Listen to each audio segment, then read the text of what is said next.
The fastest growing segment in the Canadian auto industry is the compact SUV, be it premium or non-premium. And this is one of the latest entries into the premium class. It's the NX from Lexus. First look at it, you know it's an edgy, fashion-forward vehicle that's hoping to attract young professionals into the Lexus brand. And the worldwide launch is right here in Whistler, British Columbia.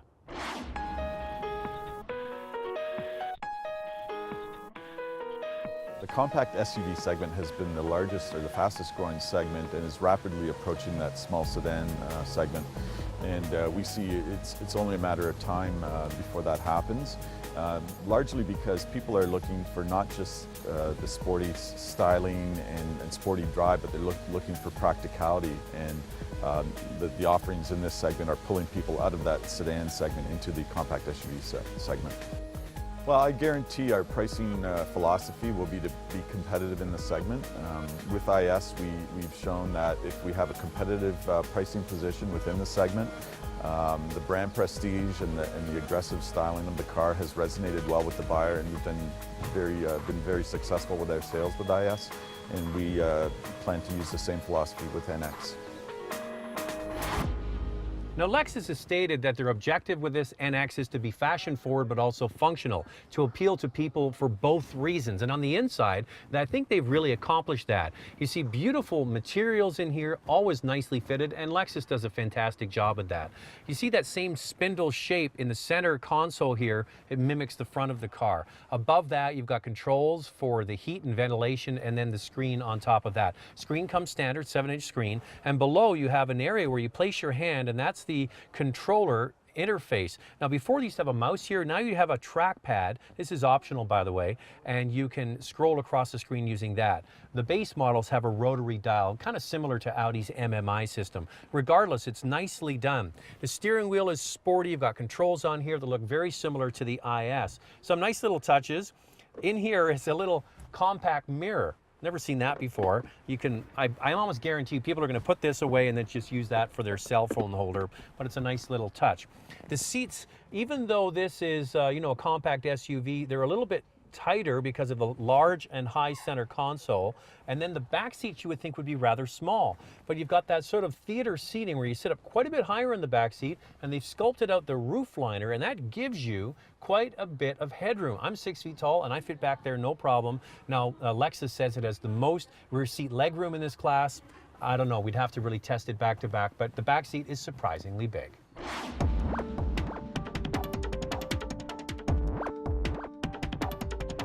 Why Lexus? Well, Lexus has appealed to the luxury populace with its quality, dependability, reliability, more the rational factors in terms of people making the purchase decision.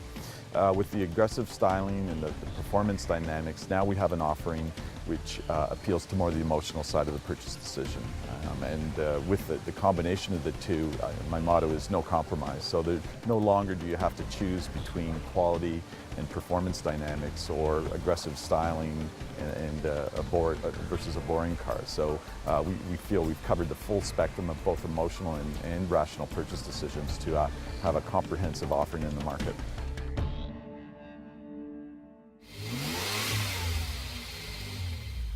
Before we get going here, I'll explain what's at work because it's new for Lexus. Under the hood is a 2-liter direct injection turbocharged 4-cylinder engine, a single turbo but variable scroll, which is helping to get rid of turbo lag. But we're going to get going now, and when you put your foot quite far down, you really have to wait for that turbocharger to spool up a little bit to about 2,000 RPM to really get out of the pocket. But once this vehicle is underway, it really seems quite happy, especially if you're into that turbo boost.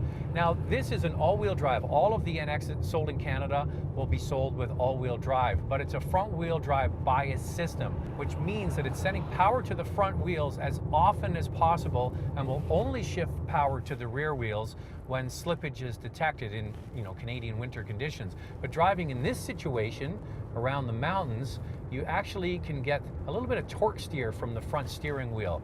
But the engine really is smooth and refined, and it's matched to a 6-speed automatic transmission.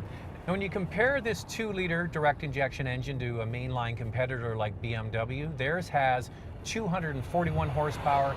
This engine has 235 with 258 foot-pounds of torque, so it's a little bit less power. Now the hybrid is only going to account for about 10% of these NX sales, and it has a 2.5-liter four-cylinder with what's called the Atkinson cycle. And that's a technological way of getting more out of each liter of fuel. I can't really explain it, it's quite complicated. You marry that to the hybrid system, and the output is just 194 horsepower. Not the most invigorating in terms of output, but it will obviously get better fuel economy. Don't have the fuel economy numbers. We're going to have to wait towards the end of 2014 to get the official ratings.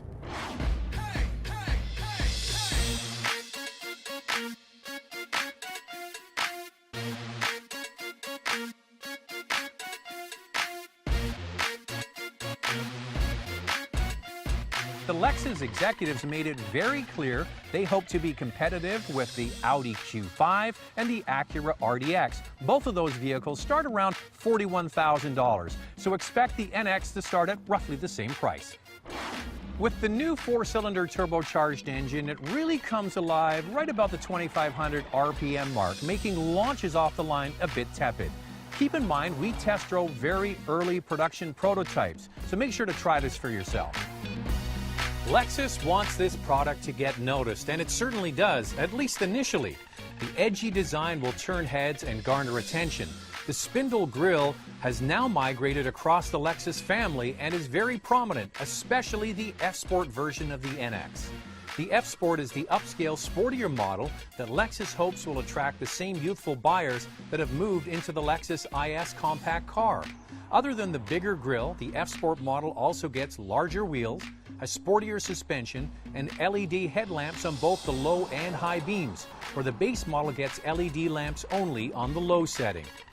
When a design is this edgy, it can date quickly. Once the initial "bam, look at me" wears off, the product just becomes part of the vehicular landscape. We'll have to see if this car loses its initial pop. Lexus really has pushed the envelope in terms of styling with their products, and they've proven that there's a market out there. The Lexus IS arguably is their most aggressive-looking sedan. They've brought in younger buyers and more of them to try out their Lexus products. This new vehicle is coming out at the end of 2014, and they hope with the edgy compact SUV crowd, this is going to attract the same young professionals.